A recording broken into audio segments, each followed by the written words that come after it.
Today, we're diving deep into a topic that touches every single one of our lives, often in ways we don't even realize: our relationship with money. Now, before you click away, thinking this is just another video about budgeting or investing, and don't get me wrong, those things are very, very important.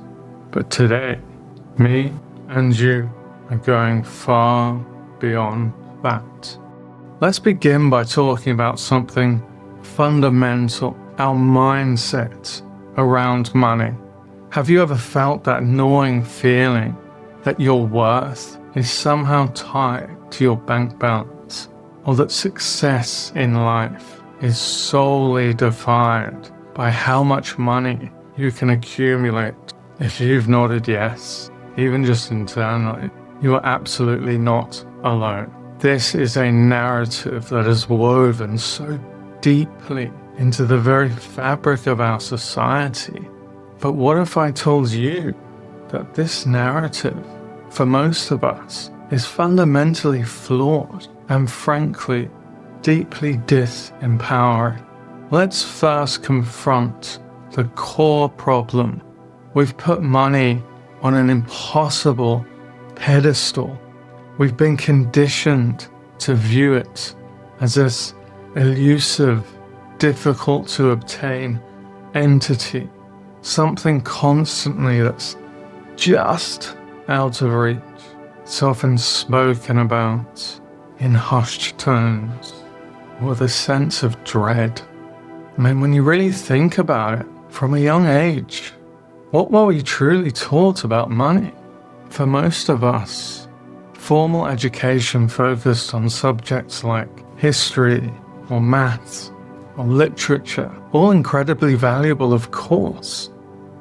But where was the curriculum on healthy financial psychology, on understanding personal values in relation to spending, on breaking down the emotional grip that money can have on us? The answer for the vast majority is a resounding nothing. Instead, we absorbed our lessons from society. We saw the endless advertisements equating happiness with consumption. We heard hushed conversations about bills, about debt, about struggle. We watched TV shows where the successful character always lived in a mansion and drove the fancy car. This constant, subtle messaging equates success not just with money, but specifically with making a lot of it. It paints a picture that if you're not raking in a certain amount, you're somehow less than, or certainly not successful. Now, this isn't just about financial literacy. It's about financial psychology. It's about the subconscious beliefs that we develop. Wealth itself doesn't guarantee contentment. In fact, research shows that beyond a certain income threshold to meet your basic needs, more money doesn't proportionally increase happiness. Yet we're still collectively chasing this elusive financial finish line, often at the expense of our mental health, of our relationships, and even our true passions. This societal programming sets us up for a constant state of comparison. We look at someone else's highlight reel, their new car, their exotic vacation, their seemingly effortless abundance, and we immediately measure our own lives against it. This is beyond just an unhealthy habit. It's a direct consequence of the narrative that we've been fed, that external displays of wealth equal internal success and happiness.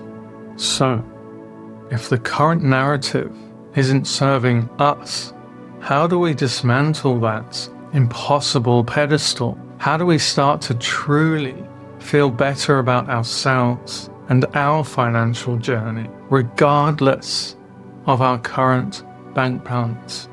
It begins with a fundamental shift in perspective. Firstly, practice radical self-forgiveness and understanding.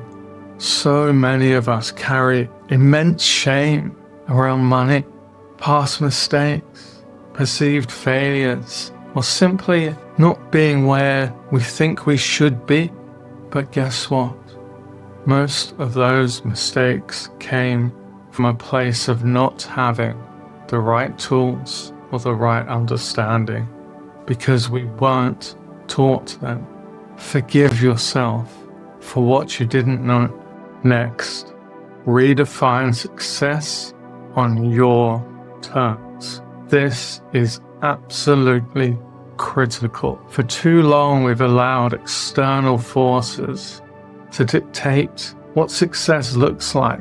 Is success for you having genuine connections, feeling a sense of purpose at work, having time for your hobbies, contributing to your community, or simply having peace of mind?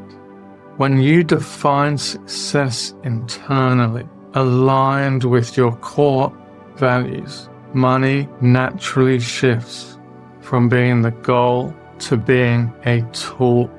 Think of money not as the finish line, but as fuel.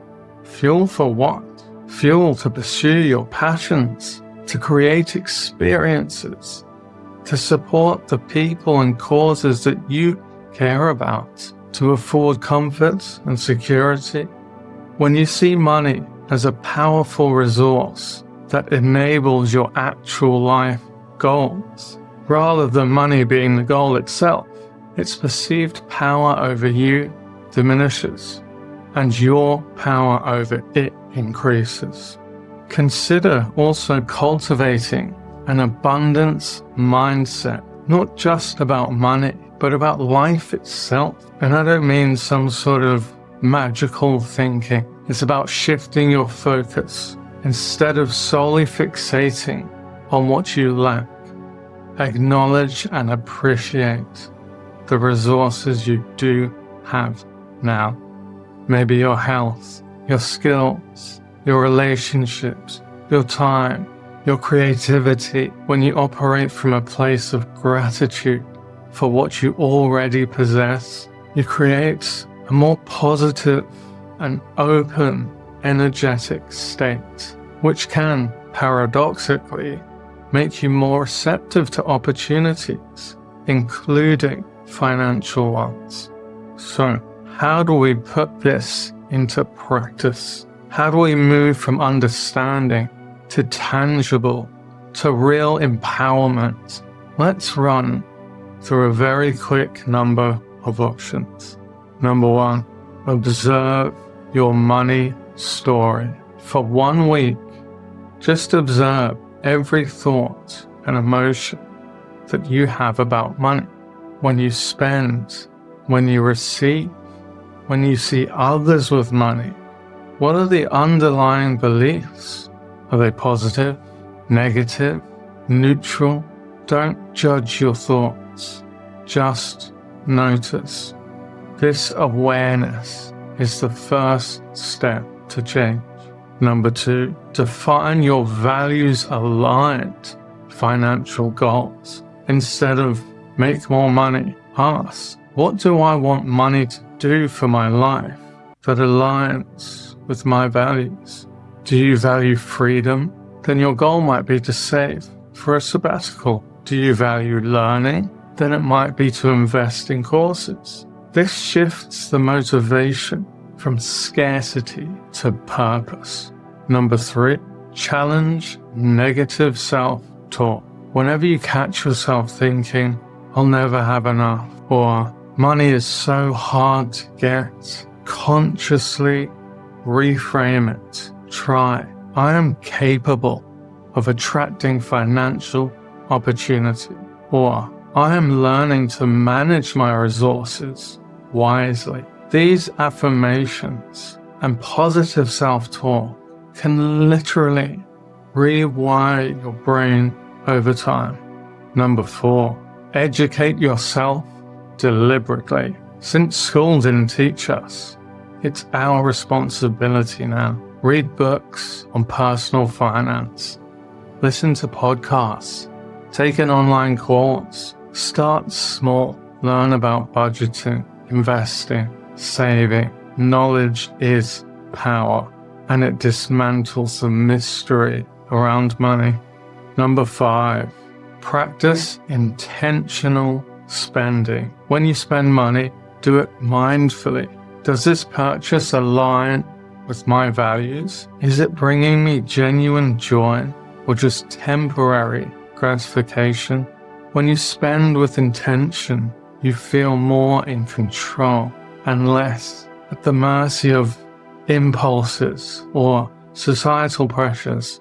So remember, your journey with money is deeply personal. It's not about comparing yourself to anybody else. It's about dismantling the societal myths, understanding your own psychology, and empowering yourself to use money as a force for good in your life. It's time to redefine success on your own terms, to take money off that impossible pedestal, and to truly feel better about your financial journey, one intentional step at a time. So as usual, thank you for watching, and if this resonated with you, please subscribe for more content that helps you live your most authentic and empowered life.